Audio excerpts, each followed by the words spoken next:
The 2026 FIFA World Cup so far has been an incredible footballing spectacle, with multiple Cinderella stories, legends on the brink of greatness, and some of the old greats coming back for one last dance. Even with all the political nonsense happening in the background, fans being denied entry, Iran's unfair treatment, even with all of that, it has still been an incredible tournament. With the group stages now over, we're down to the knockout rounds.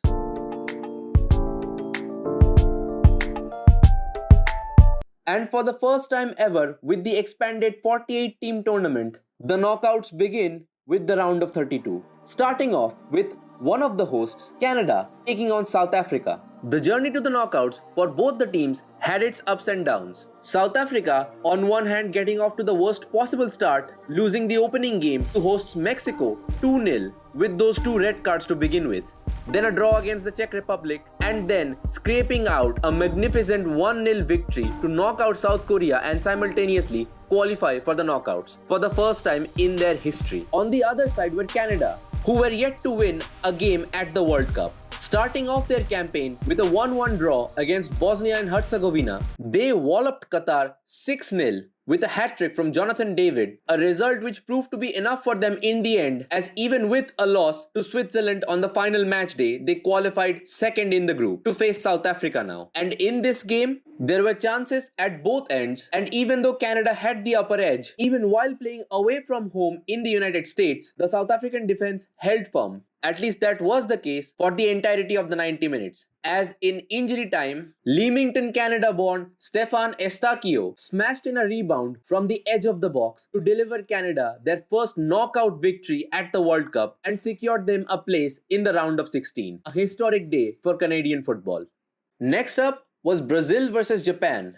And this one had all the telltale signs of a huge upset incoming. Brazil's record at the previous few World Cups hasn't been the greatest, and Japan have been known to cause a few upsets here and there, especially at the last World Cup, having defeated both Germany and Spain. Brazil's path to the knockouts so far had been pretty tame, to say the least. A draw against Morocco, a regulation victory against both Haiti and Scotland that sent the Tartan army back home, while the Samurai Blue had it a little bit more difficult. Starting off with a gutsy 2-2 draw against the Netherlands, they thrashed Tunisia 4-0 and again drew Sweden to secure 5 points, becoming runners-up and qualifying for the knockouts. And in this round of 32 tie, Japan got off to a dream start as they took the lead in the 30th minute from the one guy that nobody in the footballing world would have wanted to score for Japan. I won't get into the details, but if you know why. But in the second half, the Brazilians showed their prowess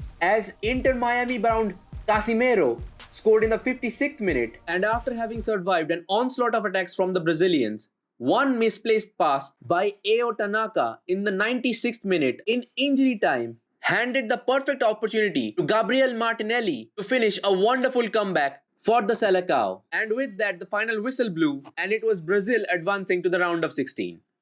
Next up, Germany versus Paraguay. A game where pretty much everybody had written off Paraguay, with Germany coming into the round of 32, demolishing Curaçao 7-1, winning 2-1 against the Ivory Coast thanks to super sub Dennis Undav, and losing their last group stage match to South America's biggest surprise package in this World Cup, Ecuador. Paraguay, on the other side, having been demolished in their opening match by the United States, held their nerve against Turkey to knock them out of the World Cup, and with a draw against Australia, qualified for the knockouts in third place in Group D. And in the round of 32 tie against Germany, the Germans had their chances but couldn't capitalize, as it was in the end Julio Enciso with a bullet header in the 42nd minute to give Paraguay the lead before the halftime whistle. In the second half, Germany came back with their own counterpunch as Kai Havertz scored to make it 1-1. Many more chances came for Die Mannschaft, but they just couldn't capitalize as the game went to extra time. Towards the end of the first half of extra time,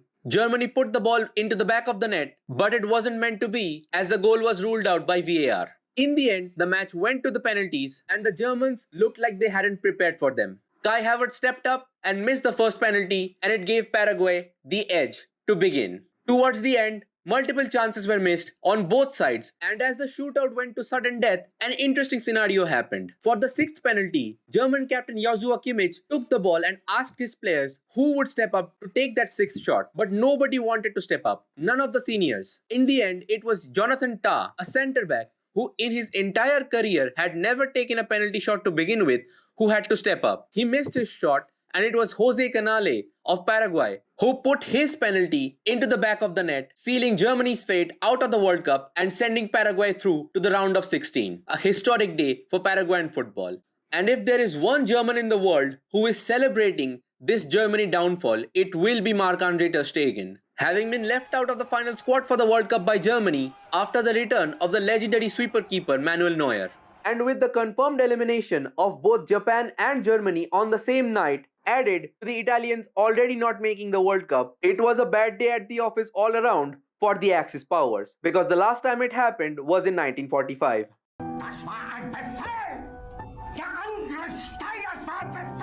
Moving on to the next match, it was Netherlands against the Atlas Lions of Morocco. A fairly uneventful group stage for both the sides, Netherlands topping their group and Morocco finishing second in theirs behind Brazil. It was another penalty shootout drama as the match finished 1-1 in regulation time, Cody Gakpo giving the Netherlands the lead in the 72nd minute, a hugely emotional day for him, scoring a goal in a knockout match at the World Cup while going through such a hugely difficult period in his personal life. We wish all the best to him and his partner.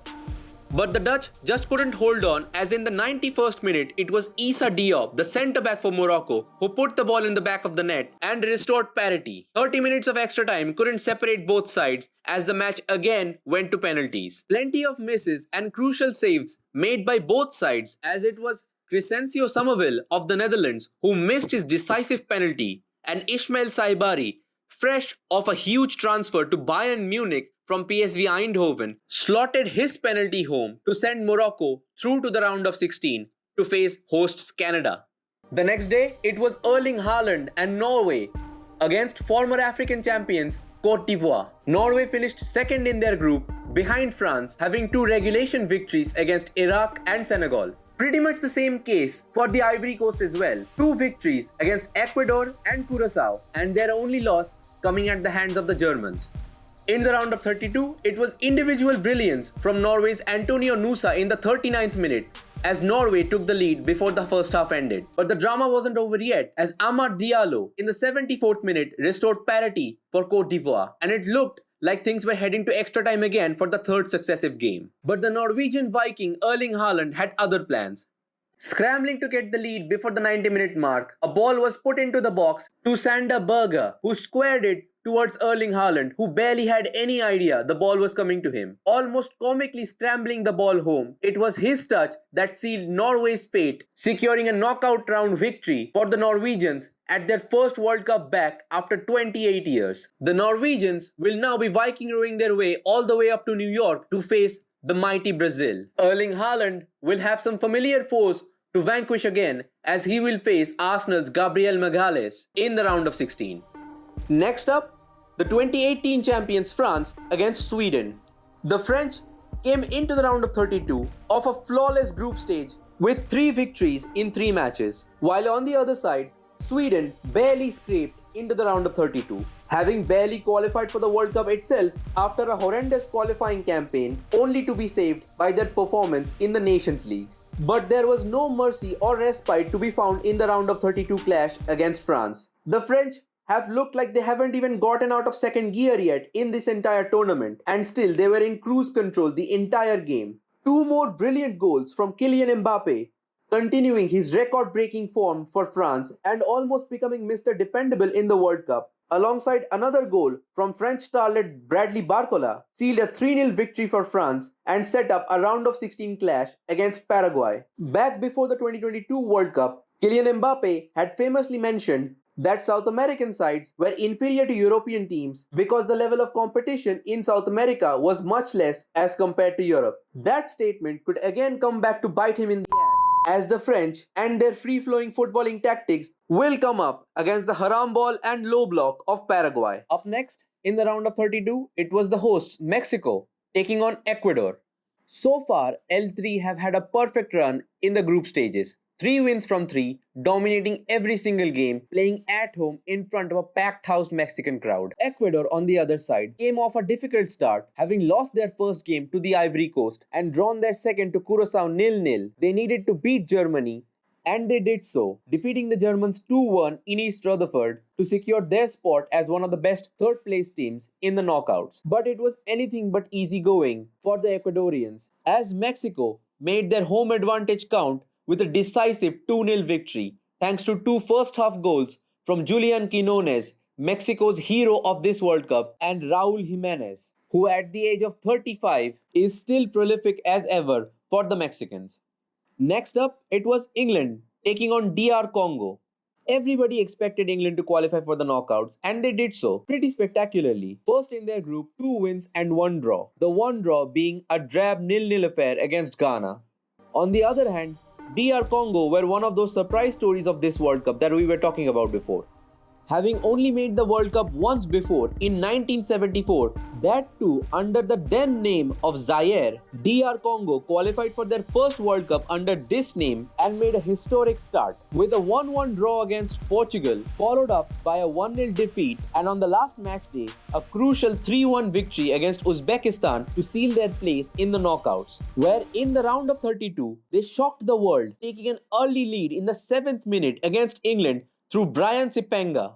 And for the next 70 odd minutes, it all looked like another big shock upset was about to happen at the World Cup. But it wasn't meant to be, as England's talismanic striker Harry Kane took matters into his own hands, scoring 2 goals back to back within 10 minutes, both assisted by the €80 million signing for Barcelona Anthony Gordon coming off the bench to hand England a 2-1 victory to set up a round of 16 clash against Mexico in Mexico City.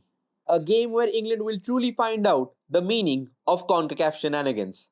Next up, for all the money's worth, was probably the game of the round of 32 so far. And it was Belgium taking on Senegal. A fairly uneventful or rather disappointing group stage for the Belgians, even though they ended up topping their group, having drawn to both Egypt and Iran before thrashing New Zealand to secure top place. On the other side, Senegal lost 2 games back to back to France and Norway, needing a huge victory on the final match day against Iraq, and they did so, thrashing Iraq 5-0, securing their place in the round of 32 as one of the best third-placed sides. And for the first 80 minutes of the round of 32 game, it looked like the perfect match for Senegal, as the Lions of Teranga had a 2-0 lead going into the last 5 minutes of the game, thanks to 2 goals from Habib Diarra and Ismail Assar. But fate had other plans. Incoming substitutes Romelu Lukaku and Yuri Tielemans made all the difference, as the talismanic Belgian striker first scored in the 86th minute, and then it was the Belgian captain Yuri Tielemans in the 89th minute to level the game and put it into extra time. After another 30 minutes of chances back and forth, it looked all set to go down to penalties again. But in the dying moments of the match, a penalty was conceded by the Senegalese defense, and it was Yuri Tielemans who stepped up, put the penalty into the back of the net, and broke Senegalese hearts, securing Belgium's place in the round of 16. Truly one of the best matches in the tournament so far. Up next was the main hosts of the tournament, the United States, taking on Bosnia and Herzegovina. The United States came into this round of 32 clash having topped their group already, beating Australia and Paraguay comprehensively in their first 2 matches before playing a second string side and losing to Turkey in the final match day. Bosnia, though, had a group containing Qatar, Canada, and Switzerland, and having picked up only 1 point from their first 2 matches, needed a victory on the final match day to qualify for the knockout, which they got by defeating Qatar again 3-1 to set up this clash against the United States, who've looked pretty strong under the guidance of Mauricio Pochettino. And it was a fairly regulation victory for the United States in Santa Clara, as 2 goals from Flo Balogun and Malik Tillman in the 82nd minute secured victory for the United States. But the win did come at a cost for the US, as star striker Folarin Balogun was sent off in the 64th minute with a contentious red card for a stamping challenge on a Bosnian defender, meaning the red, white and blue will miss their top scorer in this tournament in the round of 16 against Belgium, the very same side who knocked them out in the 2014 World Cup. Next, on the penultimate day of the round of 32, it was Spain against Austria. Spain had a pretty regulation group stage with a draw against Cabo Verde which we'll come to later, and their two regulation victories against Uruguay and Saudi Arabia. Austria, on the other hand, had a trickier start to the tournament. A win against Jordan and a loss against Argentina meant they could only finish second in Group J, playing the winner of Group H, which put them in a precarious situation on the final match day because they had to draw or win to maintain their place in the round of 32, while losing could risk them being eliminated from the tournament entirely. That final match against Algeria proved out to be a thriller 3-3 draw, and in the end they were put to face Spain, and they were well and truly put to the sword by the Spanish. Goals from Spanish striker Mikel Oyarzabal and a first career goal for Pedro Porro in Spanish colours meant a 3-0 regulation victory for Spain heading to the round of 16. Their opponents in the round of 16 would be decided by the winner of the next match, Portugal against Croatia.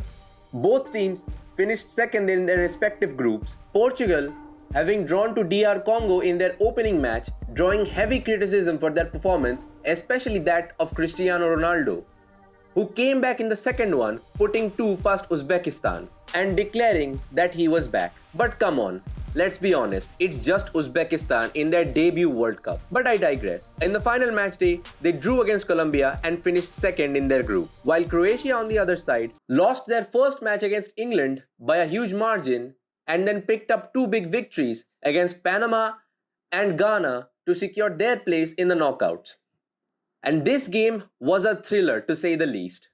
There were chances on both sides, and the deadlock wasn't broken until the 53rd minute, when it was Ivan Perisic slotting in at the back post from a corner to put Croatia ahead. Portugal came back in the 68th minute thanks to a pretty blatant foul from Renato Vega, which gave them a penalty, and Ronaldo put the ball in the back of the net from the spot, scoring his first World Cup knockout goal and drawing level. He was taken off in the 80th minute for striker Gonçalo Ramos, who in injury time put Portugal ahead with a bullet header, and it looked all set for Portugal to go through. But there was one last twist.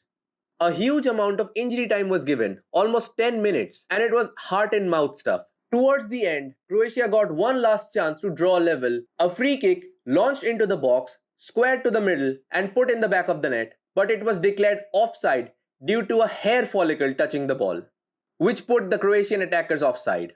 A massive call that was contentious, to say the least. It caused massive controversy, with even Croatian captain Luka Modric coming out after the match to say it feels like the referees were favouring Portugal after all. But nonetheless, with the goal disallowed, it was Portugal who won 2-1 in the end and qualified for the knockouts to face tournament favourite Spain in an all-time round of 16 clash. And the final game of the penultimate day of the round of 32 saw Switzerland defeat Algeria pretty comprehensively, 2-0, thanks to goals from Breel Embolo and Dan Ndoye at the beginning of the second half. Algeria finished third in Group J behind Argentina and Austria, while Switzerland ended up topping their group, which featured Canada, Bosnia and Qatar. And against Algeria in the round of 32, they were far and away the better side throughout the match. Algeria had a couple of chances but never saw much hope, and in the end crashed out at the round of 32 hurdle, with their talisman Riyad Mahrez confirming his international retirement after the match.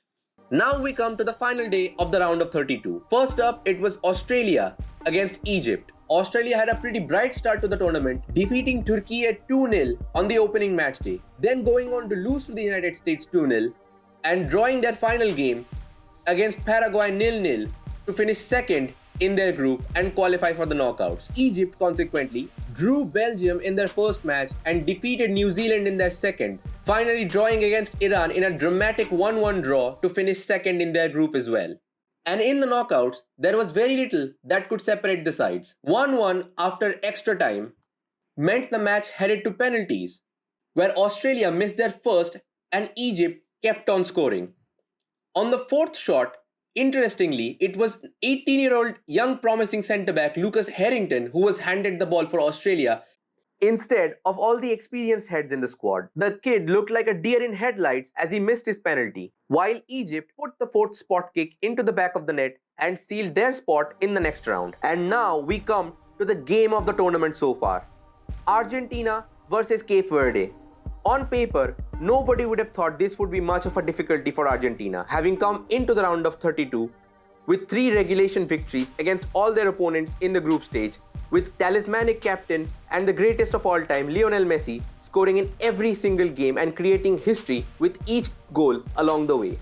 Cabo Verde on the other side were the story of the tournament so far. The tiny North African island nation with only a population of 500,000 drew against the mighty Spain, then drew against Uruguay and Saudi Arabia to qualify for the knockouts, not letting a goal in 2 of the matches. Nobody gave them much hope, but Argentine coach Lionel Scaloni knew it would be a tough game to handle. With star players for Cape Verde being Vozinha, the goalkeeper, who at the start of the tournament only had a few thousand followers on Instagram, now amassing a following of almost 19 million.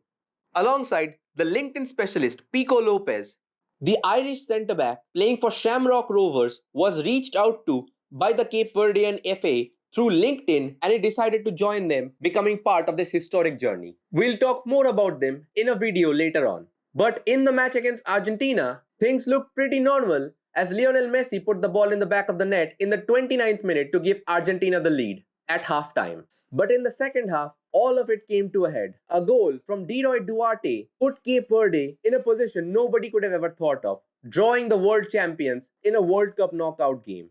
There was nothing that could separate the sides in regulation time as the game headed to extra time. And at the start of extra time, it was Licha Martinez at the back post from a free kick to put Argentina up ahead again. But that lead would only last 10 minutes as Sidney Lopez Cabral in the 103rd minute, towards the end of the first half of extra time, put a beautiful curling shot into the back of the net from the edge of the box past Emi Martinez to draw level for Cabo Verde again. But it would all end in heartbreak for the Blue Sharks as in the 111th minute, a corner from Messi put into the box, Cuti Romero got his head onto it, it deflected off a defender and was into the back of the net, and Argentina were up ahead. The last few moments of the match felt like Cabo Verde had just given up hope. They couldn't do it just one more time again, and the Cinderella story ended here at the round of 32. But nobody can take this World Cup away from Cabo Verde. What a huge performance from a side ranked below the top 60. That too against the world champions